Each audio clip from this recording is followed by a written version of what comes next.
أحلى الأيام يا ربي أعدها كل الأعوام. السلام الله عليكم ورحمة الله وبركاته. وأن إذا سلام يا دمان فصل كفنفار. waxaan rajeynayaa inaad caafimaad qabtaan. waxaan idin leeyahay ramadaanul kariim. waxaan ku guda jirnaa 10kii dhexe ee bisha barakeysan ee ramadaan. waa 10kii dambi dhaafka insha Allah. ilaahay waxaan ka rajeynayaa inuu dambiyeena dham dhaafo, xanuunada iyo cudurrada la sheegay inuu ilaahay ina mootiyo. bacda salaam, waxaan rabaa halkan inaan kusoo duubo jabtarka 8aad ee maadada physics-ka ah ee fasalka form 4 oo ka hadlaya jabtarkan modern physics. shaashada ka aragtaan waxaan ka hadli doonaa nuqdada kood. waxay ka hadlaysaa electromagnetic spectrum. electromagnetic spectrum طبعا electromagnetic spectrum waa hore waxaan ugu soo hadalnay waveska markaan joognay laba baan kala qaadnay. waveska waxa la yiraahdaa waan dhahnay laba ay kala baxaan electromagnetic waves. ciwaankaana wuxuu yahay electromagnetic waves. baan rabnaa inaan ka hadlo laba waves ku kala qaadnay, electromagnetic waves iyo mechanical waves. hadda waxaan rabaa marka modern physics-ka chapterkan wuxuu xoog saari doonaa electromagnetic waves. okay, electromagnetic waves-ka wuxuu kala baxaa qodobadan soo socota. waxa ugu horeeya gamma rays, x-rays, ultraviolet, visible light, infrared radiation, microwaves, radio waves. qodobadaas ayaa mid mid u dul istaagi doonaa insha Allah taala. kan koobaad wuxuu noqonayaa marka koobaad electromagnetic spectrum laftirkiisa properties-kiisa aan ka hadalno. electromagnetic spectrum waxa Soomaali lagu yiraahdaa jeegaanta birlabdanabeed. jeegaanta birlabdanabeed. the properties astaamaha common oo caan ku yahay to all types dhammaan noocyada of electromagnetic waves ee hirarka maxaa la dhahayaa birlabdanabeedka include waxay isugu jiraan. intaan qodobadan ashay doon waa astaamaha electromagnetic waveska. hirarka birlabdanabeedka astaamihiisa weeyaan. astaanta koobaad, they consist of waxay ka kooban yihiin varying electric and magnetic fields. waxay ka kooban yihiin electric kala duwan and magnetic fields iyo fields magnetic field which are perpendicular to each other. kuwaas ayaga isku qotama. they travel waxay ku safraan at the speed of light.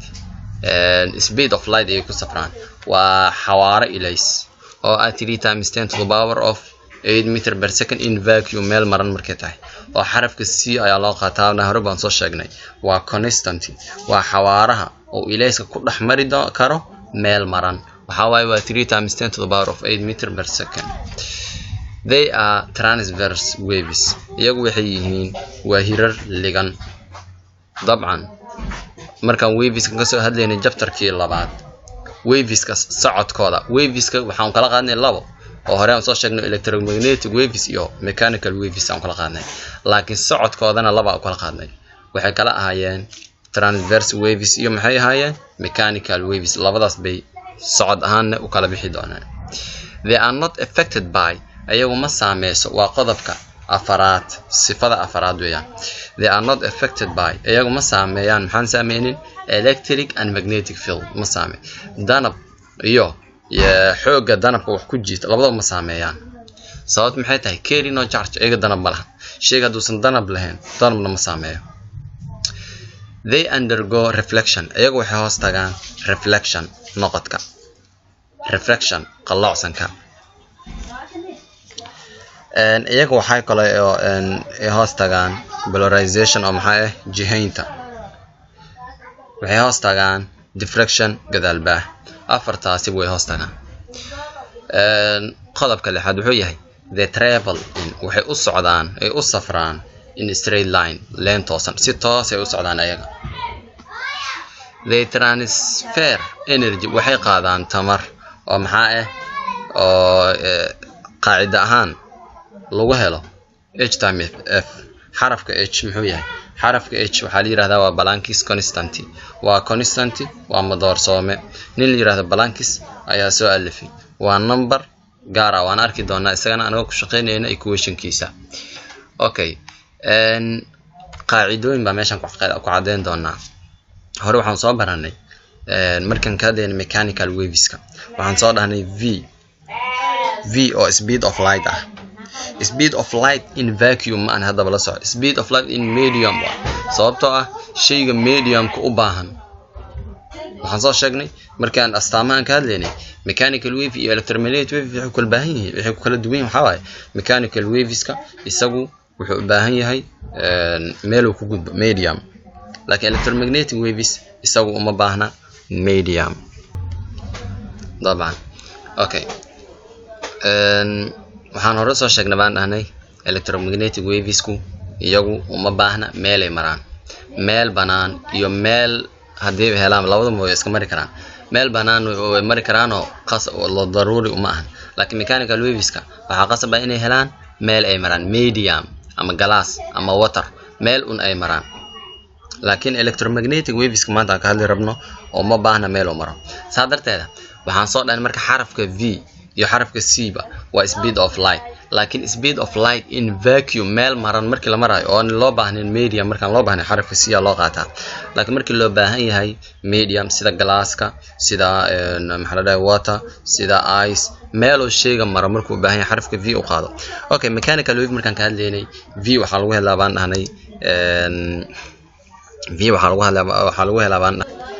waxa lagu helaa lambda oo lagu dhuftay frequency ayaa lagu helaa baan dhahnay okay hore sidaan baan u ogeyn si fiican ula soco mechanical wave markaan joognay speed of light waxa lagu helaa lambda oo lagu dhuftay frequency okay maadaama maanta aan joogno electromagnetic wave aan dhahnay aysan u baahneen meel oo maro waxaan u qaadanaynaa xarafka c meeshaan u qaadan lahayn xarafka c sababtoo ah c-dan waa constant waan aqaana waa 3 times 10 to the power of 8 meter per second c waxa lagu helaa marka c waxa lagu helaa lambda oo lagu dhuftay yani xarafka bis bedel wax kale ma aanan sameeynin xarafka c ayaa waxaan ku bedelay v okay lambda lagu dhuftay frequency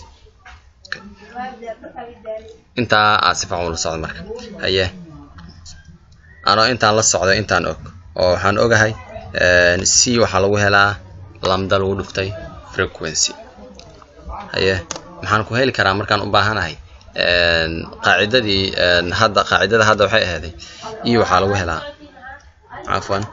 qaacidada hadda waxay ahayd e waxa lagu helaa e oo maxay energy waa macnaha transfer energy-ga waxa lagu helaa ama waxa la yiraahdaa electromagnetic waves energy waxa lagu helaa Plancki's constant h waxaan dhahnay waa Plancki's constant oo lagu dhuftay frequency okay marka meeshan taaganahay frequency-gan maxaan ku heli karaa hadaan proof frequency-gan oo aan soo dhahay